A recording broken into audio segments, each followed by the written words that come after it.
បាទសួស្តីបងប្អូននៅក្នុងបណ្ដាញសង្គមទាំងអស់នេះខ្ញុំសូមបង្ហាញអំពីនាងពូនក្នុងដើមឫស្សីបញ្ជាក់នាងពូនមិនមែននាងពួនទេអានុភាពគឺក្រោមនាងពួនបន្តិចទេតែជាប្រភេទនាងពូនក៏កើតឡើងដោយសត្វនិងរុក្ខជាតិ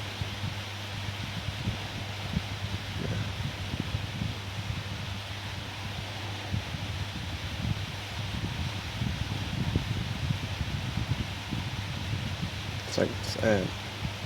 តាន់ល្អ